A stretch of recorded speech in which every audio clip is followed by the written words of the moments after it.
This is part 7 of my recap on I somehow got strong by raising my farming skills. At the end of the last episode, we saw Al's childhood friend Olivia as she sacrificed herself, taking care of him when he was sick. One day, after one-shotting a dragon, Al comes across an unconscious girl lying on the ground, and he ends up taking her back to his house. When Al wakes up, he sees the girl is up, and she asks how she got here, and wonders if he kidnapped her. Al tries to explain that he isn't sus, and was just worried when he found her. The girl explains she was on her way to the guild to issue a quest, and Al offers to take her.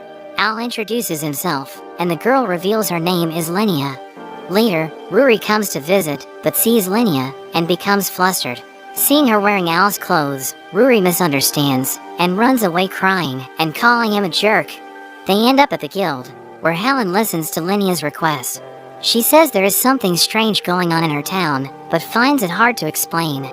Helen thinks the request is too vague, but Al ends up accepting the quest.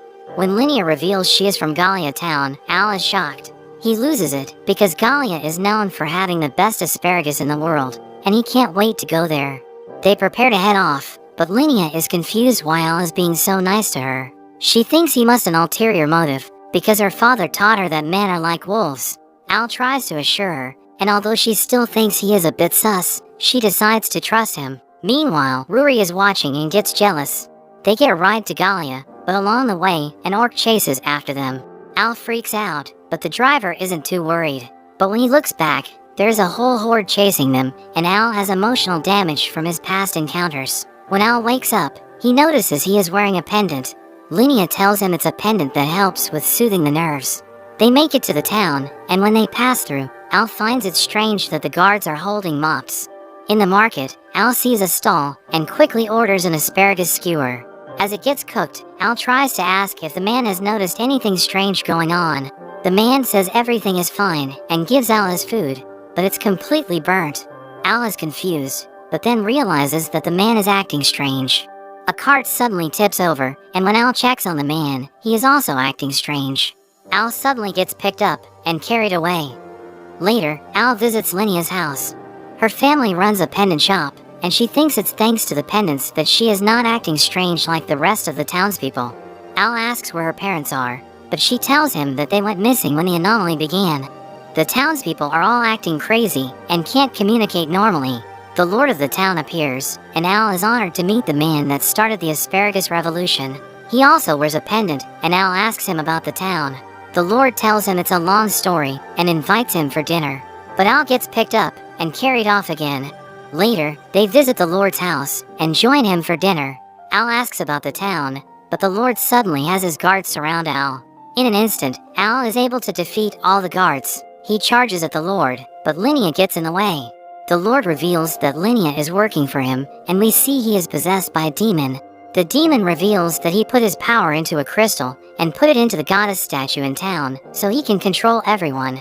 He plans to do the same to the capital. After he heard about Al defeating the demon general and the evil dragon, he planned to put a crystal into Al's body and control the capital. Linnea reveals she had no choice, because her parents were taken hostage. As the demon prepares to put the crystal into Al, he throws a flashbang, which doesn't seem to do anything, but there is an explosion, and the goddess statue is destroyed. The demon is confused what happened, and Al explains the flashbang was just a signal to his friends. The demon is shocked because Linnea was spying on him this whole time, but Al reveals that when he got carried away in the town, it was actually Ruri and Helen. They even saved Linnea's parents. Al tells him it's over, but the demon takes the lord as his hostage. Al uses the power of asparagus, and force feeds the lord. He reminds the lord of his love for asparagus, and he is able to break free from the demon's control. Al takes the chance, and finishes him off. Linnea thanks him for his help, and gives him a kiss, much to Ruri's dismay. She declares that when she gets older, she will find him and win him over. Al is left stunned, and he heads back to the capital. After that, Al goes back to tending to his field, with Ruri, Helen and Phallus, all helping him out.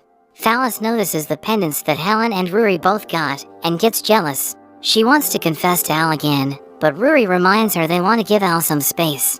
Suddenly they hear Al screaming. He is devastated to find that some weeds have grown among his crops. It's a pesky weed that sucks up all the nutrients from the surrounding crops. He is outraged to find that so much has grown under his watch. Helen is amused that weeds are a bigger threat than the demons he has faced. They head into the city to sell their vegetables. They are quite popular, and even the king comes in disguise. The king wonders when Al will take Phallus as his wife, but Al avoids the topic.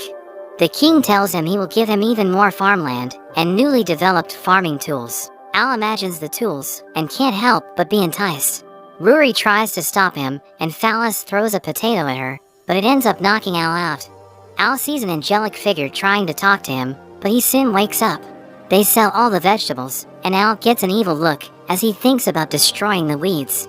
He runs into Rix and shows off the herbicide he is going to destroy the weeds with. They suddenly see some men capturing a girl to sell off. Al approaches them and easily knocks the two men out. The third guy runs away, and the girl is revealed to be a demon. The girl is scared, but Rix recognizes her as Yuria and shows her he is also a demon. Rix reveals that Yuria is the daughter of the demon lord. Yuria begs for their help to save the demons and reveals that her attendant, Volfi, suddenly told her that she wasn't safe. He then opened a portal and sent her away. She wants to go back and save the demons, but Rix says that the demon territory is on the other side of the ocean, and it would take at least 3 days on a boat. Al takes on the job and hands his pesticide to Rix so he can look after his crops. Al tells them that he has a faster way to get there, and he ends up carrying Yuria as he runs across the water. Yuria freaks out and tells him to stop, but Al says they will sink if he stops. They end up making it to the demon territory, and Yuria is thankful they got there so quickly. Volfi suddenly appears and starts attacking them. Al manages to stop the attack, but Volfi continues to attack with his magic and even shoots at Yuria. Al manages to get behind him and knocks him out. Yuria is confused why he was attacking her. Volfi gets back up and charges up another attack, but suddenly, Al's mother appears and knocks him out. She reveals that she heard from Rix and came to make sure he was okay. They head off together and arrive at the Demon Lord's castle. They find that all the guards are dead, and Al wonders what happened. His mother thinks that they were controlled to fight each other, just like how Volfi appeared to be controlled. Yuria rushes into the throne room and finds her father lying on the ground. Al finds a guard that's still alive, and he reveals that there was a girl. He suddenly warns Yuria as Al's mother tries to attack her, but is stopped by Al. Al can tell that she isn't his mother, because his real mother would have hugged him so hard his bones would shatter the moment she saw him. She is amazed he could see through her perfect disguise. She returns to her true form, and it's revealed that she is actually Olivia.